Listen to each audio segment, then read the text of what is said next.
What's up, YouTube? It's your boy Nitro at the channel Talk Like Nobody's Listening, and just coming to you today. I just like on this channel Talk Like Nobody's Listening. I just kind of go into subjects and I just kind of ramble. And yesterday, coming home from my mom's house, um, got a sent me the story. One of my good friends, T. She was like, "Yo, this nigga Nipsey Hussle was assassinated." I'm like, "What you talking about?" So I get on my phone and I get on the tablet. I'm googling. Shit's going crazy. Tariq Nasheed's out there.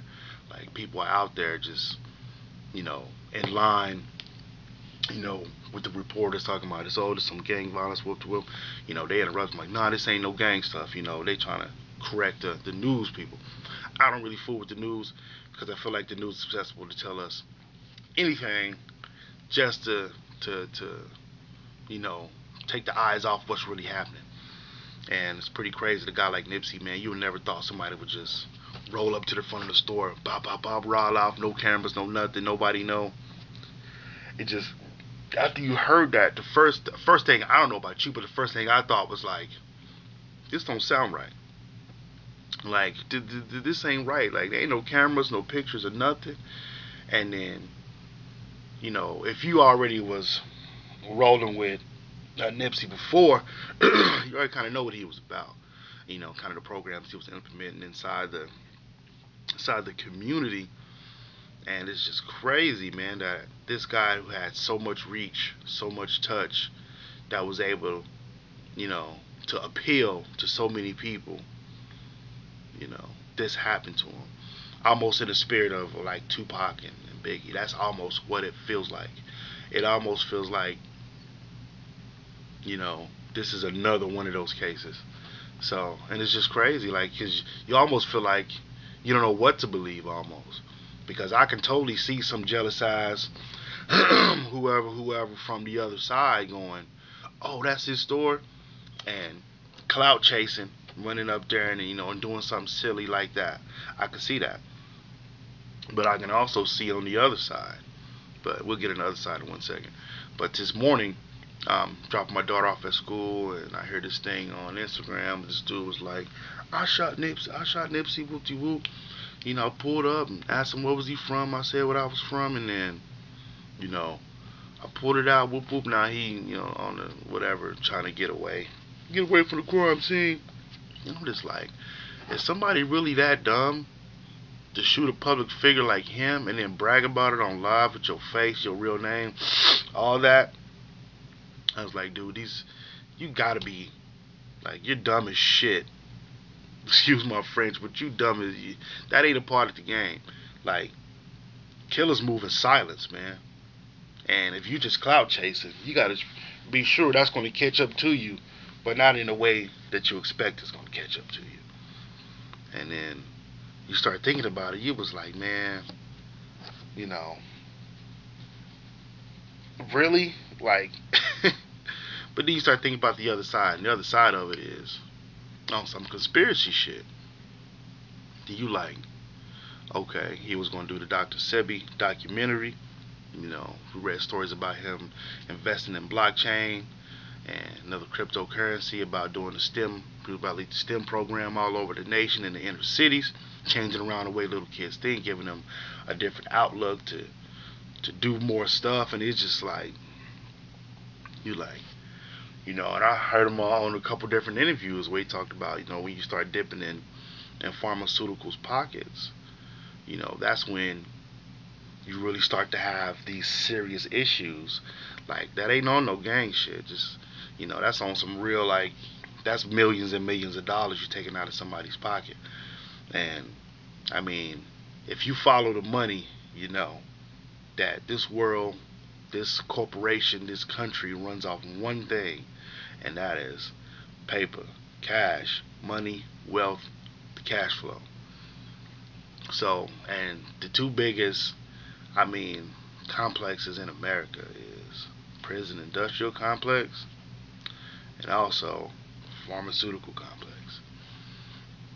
Because these pharmaceuticals ain't trying to heal you. Any pill, I'll just go to my feed, said if any medicine was really meant to heal you, it wouldn't have side effects. And I ain't sitting here saying You can get rid of all side effects in pills, but they ain't trying to heal you. There's ways to get healed. So that takes me back to the Dr. Sebi documentary. He talking about this guy said he healed AIDS, herpes, like anything that was wrong with your body, he was able to heal it. So you know how much that would impact the pharmaceutical industry, like by getting healed without having to shovel 12 pills down your throat. That would have been major, major, major, major, major, major. So I just feel like, man, he was. But you can't be a leader and push the culture forward if you're gonna be afraid about who you're gonna piss off, because that's gonna stop your effort. It's gonna stifle your enthusiasm to move forward and do those kind of things. So, like I put on my feed the other day, a true general stands in the crosshairs, even though he knows what's gonna happen. So, you think Martin Luther King, he knew like something may happen to him because of the ripples he was making. Malcolm X too. The ripples he was making inside the NOI. You know, it's crazy, and it's sad that it almost feels like us as the people, as a community, as a culture, we're our own worst enemy because you know we have to protect these people. We have to protect these people with the grand vision to push the culture forward. We all have visions, but a grand vision and the resources and the smarts to do it. Everybody doesn't have that. Everybody is missing one of those things. Not everybody, but most people are missing one of them things. Some people got the money, but they don't got the want to. Some people got the want to, but they don't got the know how. They don't got the money. Some people got the know how, but they ain't got the money and the want to. It's rare that you find somebody that got all those three things. So I don't know. It just feels weird that this Nipsey thing at the beginning is just covered in it has a mysterious veil over, like something is fucking going on, and we don't feel like they're gonna tell us till we figure it out on our own.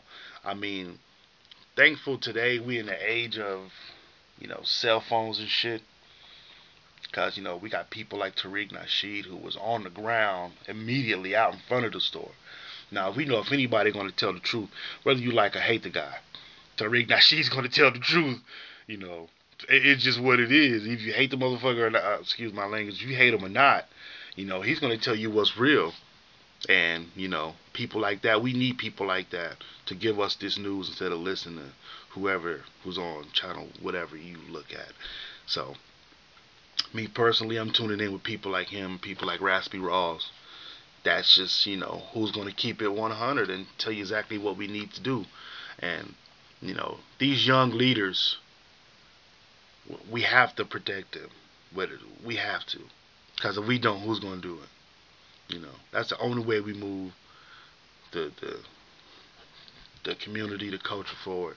And it's just sad, man. A guy like that who has so much promise is gone so early. And everybody young that we have with that promise, man, we don't protect them. I don't even know if we can.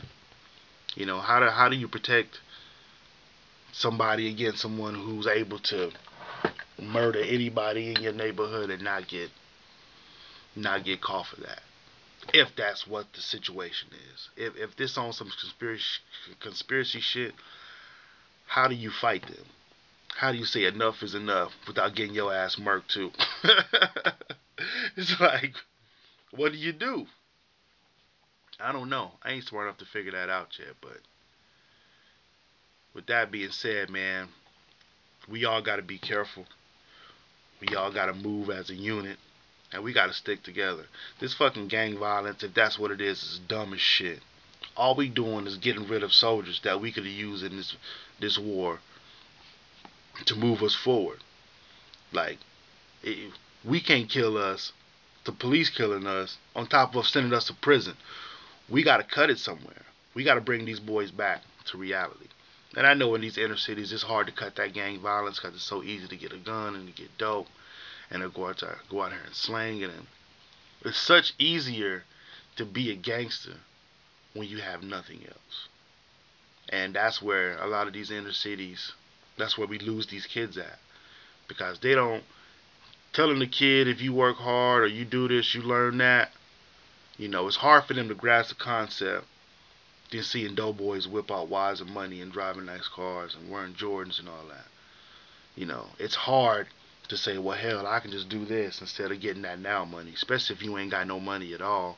You can get that now money right now. Believe me, I get it. But we got to be smarter than that. If we can't rise above the madness, we're never going to go anywhere. And it's just sad that Nipsey had to fall victim to another gun violence and all the people, man, that happens in Chicago, Detroit, all these inner cities. Like, gang violence is dumb, man. Like, at the end of the day, what are you gaining? That's the answer. None of those dudes can answer. But it's just sad to say, man. That's my piece on Nipsey, man. Rest in peace. Hope everything, you was working on, picks up steam and snowballs into a mountain of positivity inside of these neighborhoods and these inner cities. Hopefully these rich, these people who you see them on Twitter, you see them on wherever, who said they love you, when they was about the cause and about what you was trying to do. Hopefully they put their hand in the pot and mix it up a little bit and keep that shit rolling. You know, that would be the best thing, I think, to keep his legacy going. Everything that he had trying to do, pick that up and run with it, just like a flea flicker. But rest in peace, Nipsey. Man, another strong voice we got missing. Instead of we got some of these other hip hop artists who look like freaking clowns walking around saying a bunch of nothing, you know, never get touched because they're not important. The people who's important saying the right things, that's the people that we gotta protect. But moving forward, thank you. You can catch some of the feeds and the videos. I try to repost them as I see them on my Instagram, NI_TROVERT, Nitrovert at Instagram. And I believe my Twitter is the same thing, but I'm not very, very active on Twitter. And a little bit, not a whole lot. But I would go there. I was getting a lot of stuff from there from this, but I don't know, man. Let's try to prevent the next one. Let's just try to prevent the next one. It's just sad. It's just really sad. Peace.